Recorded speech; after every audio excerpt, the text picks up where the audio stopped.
don't have a full working theory of how memories are laid down or if different memories are stored in different ways. And by different memories, I'll illustrate. I was recently going to the shops.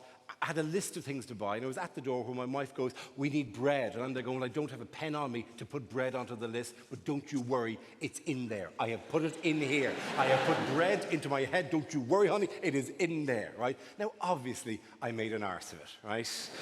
I fecked it up, right? I didn't put bread into the short-term task-solving part of my memory. I put bread into a different region of my memory, a region known as the wank bank.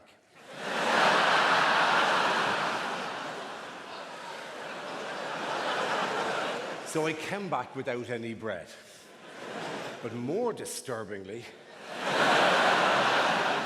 later that evening, I had a very strange dream about a sandwich.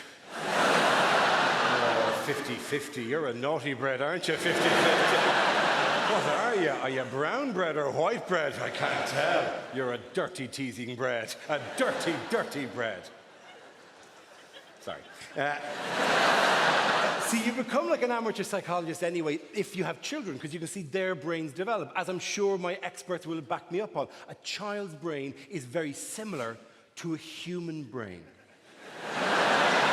But it must be beaten into shape. I'm not going to give you some sentimental guff here about it. If we could only see the world as children see the world, then we'd truly be happy. If, we could only hold on to our childlike innocence and worldview, then we'd truly be, my hole, right? If we still walked around thinking like children, nothing would get done. And stop hitting your sister.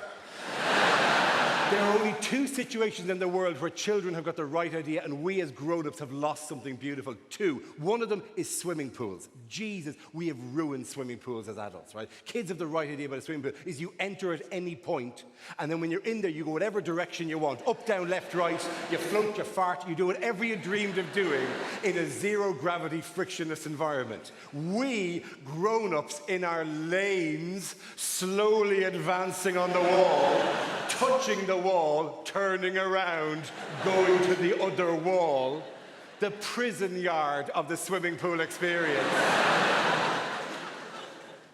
The worst thing about swimming in a lane is when you're in a lane on like a hotel on the other side of that row of coasters, there's a family of kids going ape shit with delight. And you're there going, "No, you're using it wrong." I say that's the worst thing. That's not the worst thing about swimming in a lane. The worst thing about swimming in a lane is when somebody else joins your lane. Because people don't swim at the same speed, because otherwise it wouldn't be a fucking sport.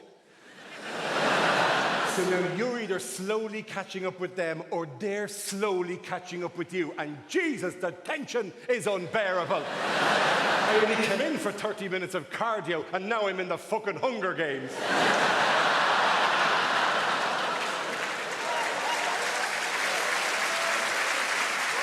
I have never been on an exercise bike and sensed another exercise bike slowly overtaking me on the outside. Two situations in which kids do it right. Swimming pools and stairs. Jesus, what I wouldn't give to use a stairs the way a child uses a stairs. Particularly in some really grown-up context like a business meeting. To walk out of a business meeting going, "Well, I'm very unhappy with the results of that particular business meeting. Those quarterly reports you presented are unsatisfactory. And you shall be hearing from my legal team." And then step backwards onto the stairs. And then...